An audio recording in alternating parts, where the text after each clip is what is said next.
What's up, everybody? This is Jason with Scraps and Taps, and I'm coming to you in my most Tim Dillon way possible. I got notes here. Usually I have my laptop, but it's being used right now. So, yeah, there's that. I'm gonna hear a lot of paper rustling, seems like. All right, then, y'all. But we're back with Scraps and Taps. Here for the last pay per view of the year, the last pay per view of the ESPN era, and it couldn't have gone any better for the UFC, minus the co-main, unfortunately, ending in a way no one saw coming. Shout out to Van, the new champ, and we have a new champion hailing from Russia, showing why they call Pyotr Yan No Mercy. He's finally figuring out how to dismantle the machine. Saturday night really felt like a silly, silly fun night. And by that, I mean, we had a couple of wars, we had some subs, we had a little bit of everything, right? Didn't we have a little taste of everything? And so, yeah, let's get into it. I just came from work too. And yesterday, I have this severe, severe back pain. Sometimes it's just so uncomfortable to sleep. I remember this comedian Matt McCusker saying like sometimes he has like this emotional pain, and that's exactly how I was feeling. So I did not sleep until maybe around 5:30 in the morning, maybe 6 in the morning, and I only got a couple hours of sleep. I went to work, I had a cup of coffee, and pulled an all nighter because my back just literally could not handle just being in bed. It hurt so much, and it's just I just need a rest. These eye bags here. These eye bags are earned. They're not given. These are for the real night owls right here. This is for real night owl stuff. But let's get into the event. So we got Myron Santos. He defeats Muhammad Naimov with a little KO flooring the man's. Mamsour Abdul Malik.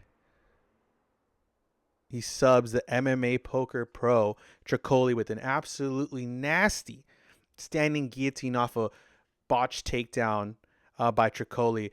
Literally lifting Tricoli off of his fucking feet, and just you see his back muscles just flex. Like, dude is nasty, nasty jacked. And let's head to the swang and bang fight of the night. Iwo versus Ito. I mean, Ito was getting the better of those first exchanges. And Ito's closing and getting Iwo on the cage, blast him with a punch that floors him, and it was back and forth, slinger, swanging leather, with both dudes getting dropped, one after the other, just like a sack of potatoes. You just dropping them on the floor. I mean, they were literally dropping like flies. I was screaming my absolute nuts off. It was so exciting. They gave 100% vibes of Arlovsky versus Brown, which is another one-round firefight from the old school days. Iwo comes out the victor, showing that he can weather a storm. I mean, the clinch work in that was insane.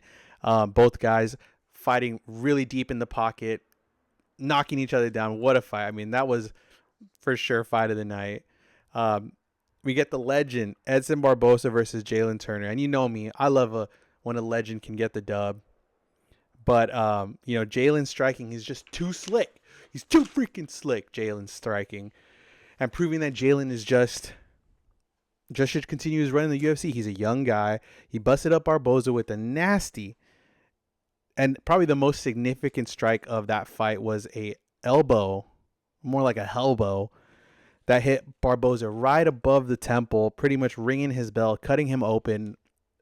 Blood from the gas just flowed immediately, and it led to a finish along the fence. The ref really did give Barboza every chance to recover. Even when he would stand back up and Barboza was just not there. I mean, he was just circling the cage, but it was only a matter of time before Jalen caught him with something that put him down. So shout out to Jalen. He's overcome a lot, overcome his retirement, so I'm glad to see him in the win column. Vittori versus Ferreira. So Marvin was looking so gassed coming outside the first round. I felt like Bruno was really trying to gas Vittori out while searching for the knockout, which is funny because Bruno missed weight by 4 pounds. 4 pounds. He missed weight. and had to give up 20% of his purse. So it's funny that the bigger guy, the guy who had the least amount to weigh, oh, I guess that makes sense. Still in better shape. Didn't have to cut so much weight. Didn't have to cut the 4 extra pounds. So I can see why Bruno still outlasted Vettori. But Vettori was doing a good job in the second round, not letting Bruno get these takedowns, not biting on the feints. But Bruno was absolutely piecing Marvin up through the second and third round. Bruno getting the dub, and Marvin going on a 5-fight losing streak. I said in the last video that I think it was a back against your wall type match, and for sure Vittori's probably looking down the barrel of some not so good news coming from the UFC. We get Nazim Sadikov next versus Fares Ziam. I mean, an absolute wrestling clinic from Ziam, showing how to finish takedowns and really muscling Sadikov into positions along the fence and pulling away from the cage. I mean, he's just muscling him. I mean, doing pretty much whatever he wants grappling wise. He gets an A+ in wrestling, being able to have half a takedown, scoop him away from the fence, go reshoot for the takedown. I mean, that is high level wrestling right there. So shout out to Ziam. The very end of round 2, Ziam hits Nazim with just these 2 brutal elbows back to back, cock locked and smoked his ass. Nazim was struggling to get up to the third round. It happened right as the second round bell rung going into the third, and he just couldn't get up. He was wobbly, and the ref called the fight. Ziam just looks like an all-around better fighter, strong dude, great striking, great wrestling. Our next fight, Macy Barber versus Karine Silva. And every fucking time I've been doing a note, doing this, I keep wanting to call her Klein for some reason. I feel like I'm mixing both her names for some odd reason, like an anagram. But Macy had a nice showing of her boxing, and hanging in there with Karine. Karine was great at getting the back and seeming to stick on her back, just like with a nice body triangle, riding out the first round. Macy's takedowns led her to a lot of control time with some nice ground and pound. I think she really deserved it. She looked really upset doing that ground and pound. Maybe just getting caught by Karine wasn't the best showing for her, but when she got on top, she did manage to do a lot of damage and win the unanimous decision. So shout out Macy Barber. I like her. She's very humble. Next, we got Terrence McKinney versus Chris Duncan. Chris Duncan is no stranger to a war, which is exactly what this fight was. Starting to feel like with Terrence putting a lot of pressure. I mean, coming out the gate hot on Duncan in the beginning, and in the pocket, McKinney hits him with a barrage of strikes that puts Duncan, I mean, on some skates. It wasn't looking so good for Duncan, but I mean, I feel like Duncan just wakes up after getting hit a few times. He has to get a flash before he wakes the fuck up, right? Duncan was able to weather the storm and is able to turn McKinney onto the fence and floor him with a punch that leads to Duncan with some ground and pound and sinking in a guillotine choke.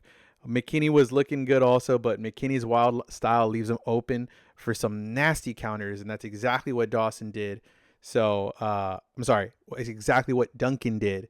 So, shout out to Chris Duncan, showing that this guy is durable, has a chin, is willing to stand there and trade with these guys. And now that these guys know Duncan is going to come at you harder if you try to knock his lights out. So you better make sure the punch you land on him is the one that you're going to send him to the Shadow Realm with. Our next fight, Grant Dawson versus Manuel El Loco Torres. To be very fair, Dawson's striking was really sloppy this fight. And that's something you really could not play with in front of Manuel. Manuel is a sniper. I imagine while Dawson was throwing these looping punches that Manuel was just licking his lips like a dangling carrot right in front of a carrot-eating animal. You know, I really called that a head kick was coming out. I could just see it. Dawson popping back up from a overextending punch and just right over the shoulder, El Loco coming up. But no, that's not what happened. Torres found like the smallest opening in Dawson's guard and just uppercut him to the ground and pound, and El Loco continues to put on for the people of Mexico. My Mexicanos. Viva la raza. Um, Shout out to Manuel Torres. I mean, that guy is tough. He is a sniper. He is strong. He's looking to take your head off. He is also very accurate. That guy is precision put to work. So you cannot play. You better have that high guard when you fight Manuel Torres. Then we get Jan Blachowicz versus Bogdan Guskov. Initially, I thought Guskov should have won. At this point, I was at the bar already. I was a little, I had a little bit of drink. And yeah, I think Guskov should have won. He had much more integrity with his drop of Jan in the second round than Jan's drop in like the final 20 seconds of the fight. And Jan is just what Jan did, I went to rewatch the fight, is Jan is just so good at kicking your legs and trying to take your speed away from you, because Jan has power. We saw him knock Luke Rockhold out. We saw him knock a bunch of dudes out to get the title. I mean, Jan is strong. Jan is a power puncher. Jan is a crafty veteran. He knows what to do to try to, but I mean, Bogdan was just eating. I mean, his leg was getting visibly damaged, but he was eating those shots still, coming forward, still trying to trade in the pocket with Jan. And Guskov is just so fast, and he was always on the prowl for a counter KO. You see him with his hands low. He was looking for something spicy to hit Jan with. But shout out to Jan and his jiu-jitsu. He was trying to get this heel hook. It looked really good at some points, but it's just he didn't have enough bite on his leg to finish. It was past the point where you can extend the knee where it would actually do damage. So Guskov was just laying, probably just staying in the guard just to stay safe, trying to give him some ground and pound to think about. Jan was opening up in the third round. I think it was too little too late. Even with 10 seconds, it just felt like it wasn't enough to steal the fight. Chris Lee giving 9 to Jan in round 2, I think is fucking preposterous. And I watched the fight again. I feel very much the same, that I think Guskov should have won. And I just don't know what's up with the UFC and Jan just giving him these draws, man. He's got a wacky resume so far. In his pretty much the swan song of his career. We're heading to the final fights that Jan is, and he's just in this weird position, still ranked, draw fight, like 2 drawn fights. So I don't know. Jan's path back to the title is just one wacky one, isn't it? And then we got Cejudo versus Talbot, which was, like I said, was a tough matchup from the get. One of the all-time greats to ever do it, the savior of the flyweights, Triple C, the king of cringe. If you guys don't know or aren't familiar with Henry Cejudo's game, you go back and you watch some of his shit. He left it all out on the cage, really did. And Talbot shows that he's definitely improved, albeit an aging former champ, but nonetheless still a gold medalist, still double champ. Talbot out-grappled, took Cejudo down a couple of times, kept a ton of pressure, varied up a ton of strikes, being almost everywhere at once. I mean, I feel like he was just clocking Cejudo from different angles. And after Cejudo tried to throw Talbot in the second, tried to do like this weird, like, throwing his arm over it so that Talbot would kind of go forward and then Henry would end up on top, and ended up botching the whole thing. Talbot just saw it slip right out and ended up pancaking Cejudo on the ground. And after that, I felt like it was over. I mean, I felt like no matter Henry's wrestling or what he was going to do, it just wasn't enough for this young guy, young dude, much more energy. Henry said it was his last fight. His coach said it was his last fight, but he still left it all out on the cage. He left it all out on that mat. And so, yeah, but Talbot is just too good, man. He doubled Cejudo's significant strikes with over 130. Like, that's crazy. That's hard. I mean, it's just doubling Henry Cejudo's strikes is tough. I mean, Henry's a short guy, so everything was leaning towards Talbot, right? So I mean, the guy who was supposed to win on paper, I guess, won, right? But I want to just say thank you to Henry, really, for all just the laughs, the bits, all the performances he's put on during his heyday. One of my favorite Cejudo memories is when he kicked the absolute fuck out of Dominic Cruz's face to get the title back. And then he immediately retired. I just remember Dana being fucking mad. So fucking mad. I don't think I've ever seen him that mad. And then Dominic Cruz, too, was looking so confused next to Dana. It was just so fucking funny seeing how pissed he was listening to his speech. Cejudo put the flyweights on his back. So much respect to Henry. And I hope he enjoys retirement and fucking stays retired. No coming back. No coming back, Cejudo. We don't need that. We love you too much. Now, guys, we have Brandon Moreno versus Tatsuro Taira.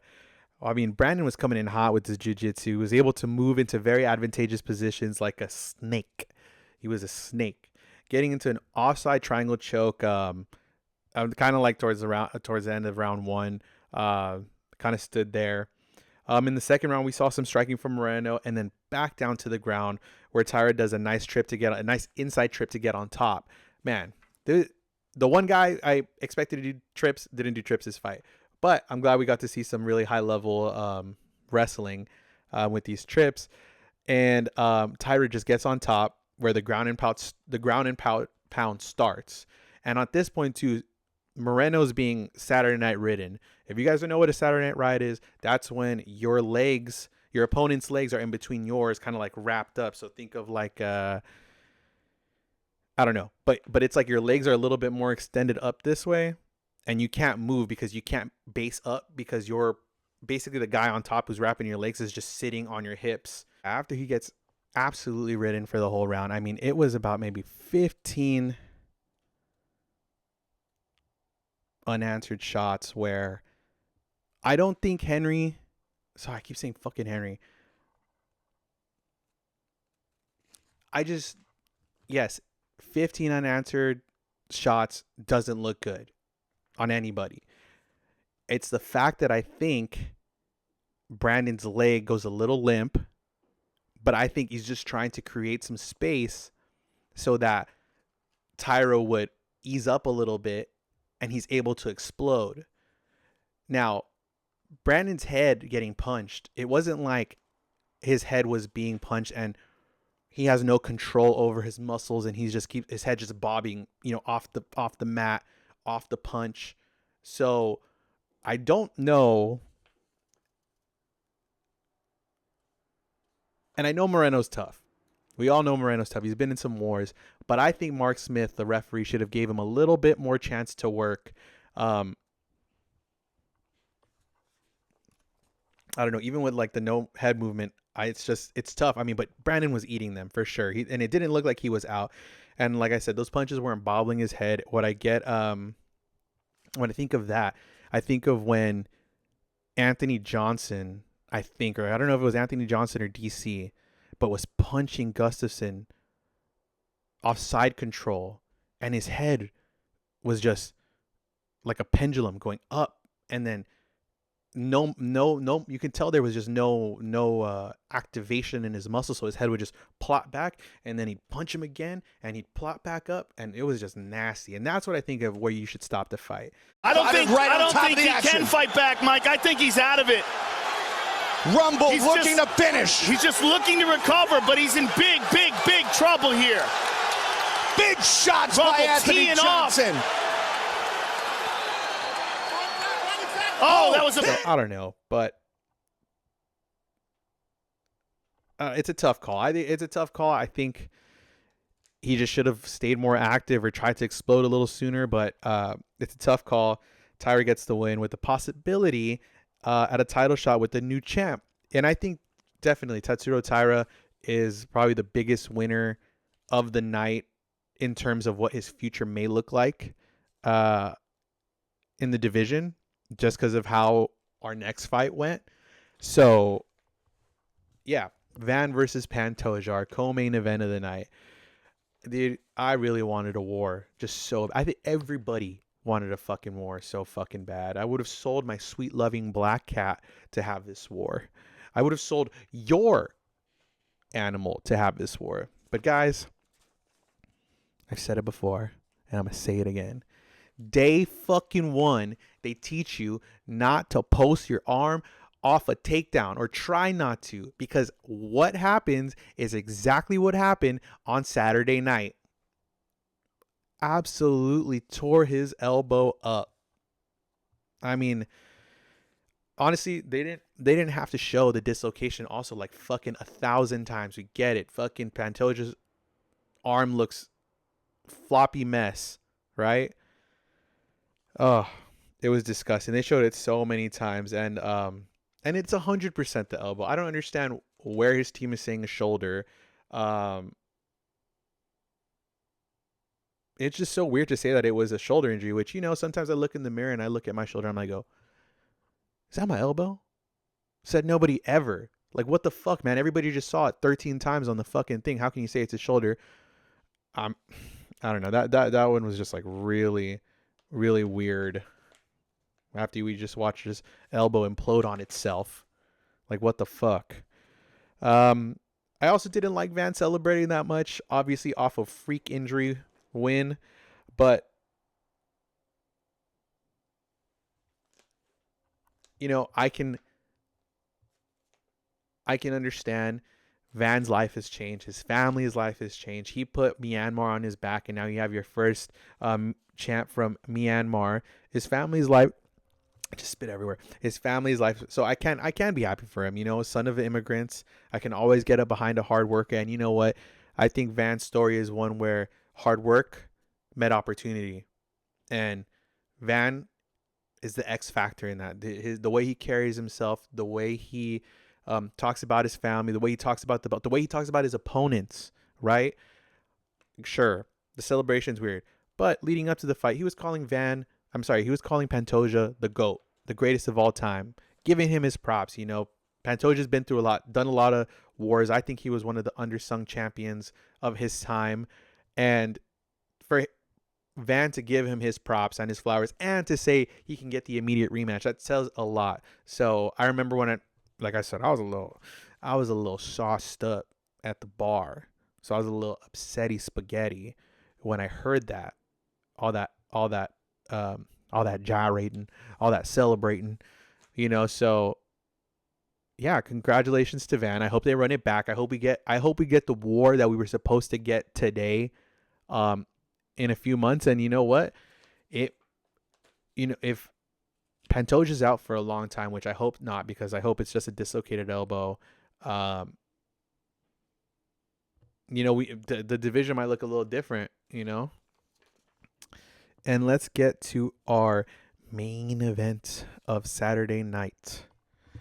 We have Merab versus Jan 2. And can you guys freaking believe it? Jan did it. He finally figured out.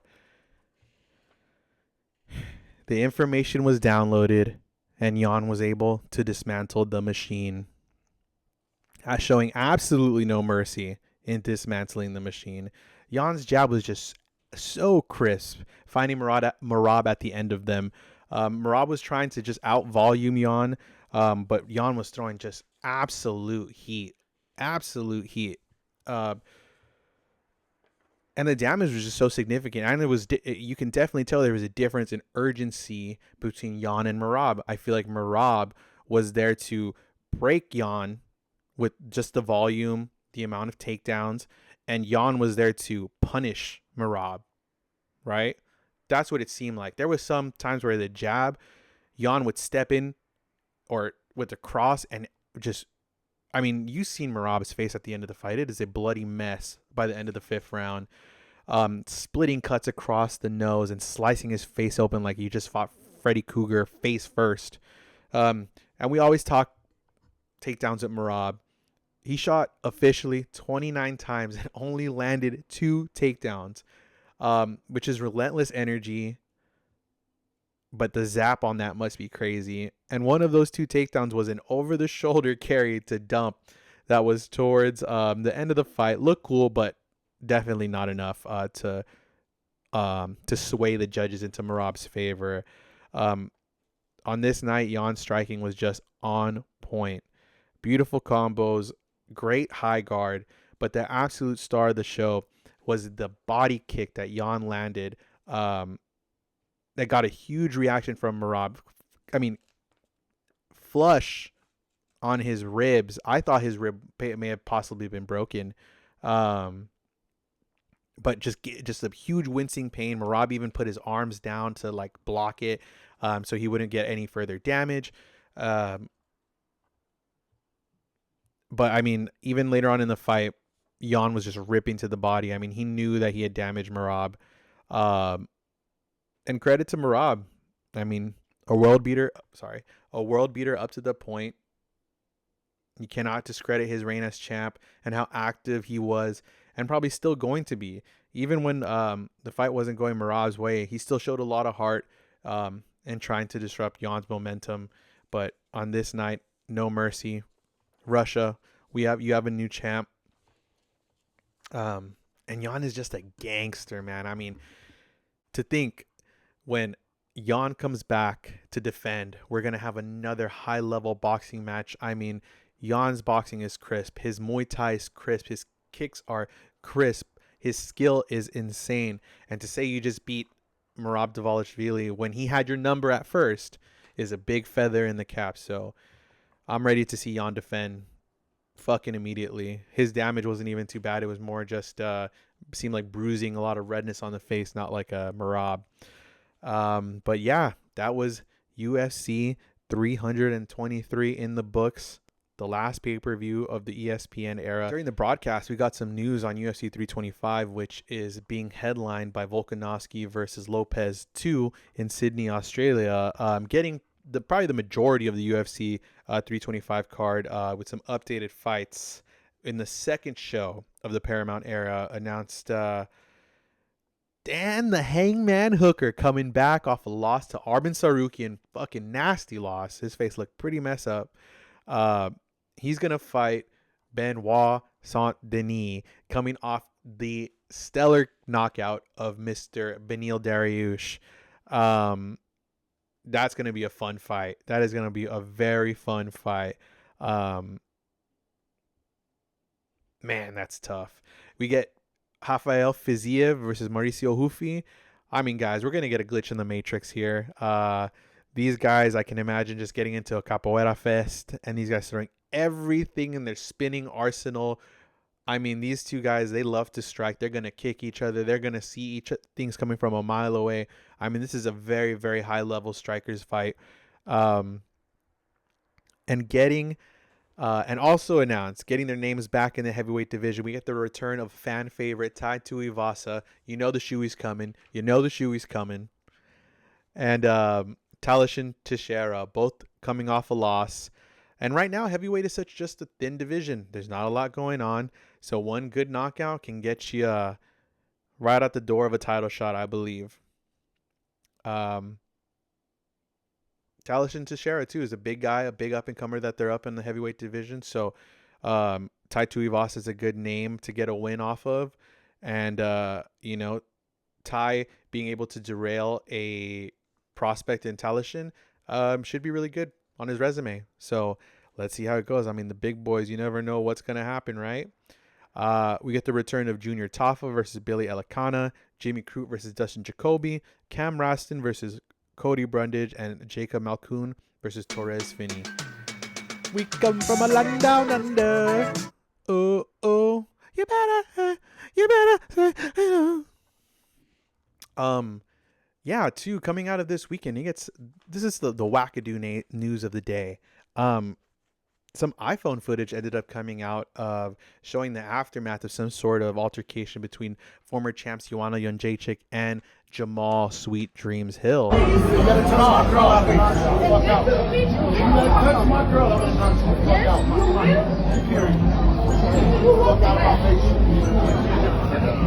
Seemingly just Jamal just trying to defend his woman with security separating them both. Nothing has been said on Jamal's side so far that I've seen. Right. her manager, the entire time we're at this event, is like subliminally trying to drop messages to my girl, like trying to dry snitch, right? The thing is, bro, I'm real, bro. I'm real. I'm a very honest and transparent person. My girl already knew this, right? So we had already talked. My girl had already known this because I had already talked to her. We had already spoken on this. So she kept doing it. She brings it to my attention like, hey, I don't know like what's going on, but she like keeps like kind of like dropping like subliminal hints at New York. Is there something more about New York that I don't know or whatever? I was like, nah. Like I told you what happened. Like I tried to fuck with her. Nothing happened. Like, you know what I mean? It was what it was. You know? So when she does it again, my girl tells her like, hey, like I know about New York. Like I'm not mad. I'm not tripping about it. Like I don't like. We're good. I know my man.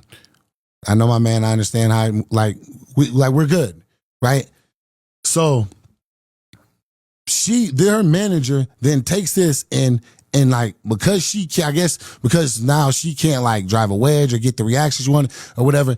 She is that. So she just straight up turns to Joanna and says, "You had sex with Jamal?" Like says this to her in front of my girl, which understandably could be embarrassing for her. Right? Which is something I absolutely never said. I said I try to sleep with her. But I think it must have been serious for Jamal to say something along those lines of like, you touch my girl, I'm gonna knock you out. And just from like the vibe, me, body language expert here, Joanna just looked a little bit more aggressive. I just don't know what's going on. And Hill's wife is just nowhere to be seen in the video. I did see that Joanna responded and to the video, not really alluding to what happened or what the actual thing that went down that caused that aftermath, but she was just alluding to something that you need to be standing up for women and those who are disrespected or don't have the strength to stand up to disrespect. So I'm pretty sure Jamal is going to have something to say in the next couple of days. But yeah, that's your like wackadoo news of the day. I remember seeing the video. I just couldn't sleep, like I said last night, and the video just popped up like a minute ago. Shout out to Powerbomb Club on Instagram, and I saw him post it. And so, yeah, I was just like, damn, that's crazy. That's weird. Just weird news. Total strikes thus far. McGregor well in control. Alvarez getting loose, getting better here in this round, though. Oh, man. But anyways, guys, that was it. That was the main news of Saturday. No BKFC this week because I'm just a lazy fuck. And you know what? Like I said, I'm running on maybe 2.5 hours of sleep from the morning. So I probably look very tired. I am very tired. Just want to say happy holidays, Merry Christmas to everybody. Thank you for rocking with me, whoever has been rocking with me. I know I'm lazy, but the more and more I do this, the more and more I feel comfortable, and obviously practice makes perfect. I want to continue to learn to make funny content and do these things even for the 2 people who are watching. Yeah, I hope everybody has a blessed rest of the year.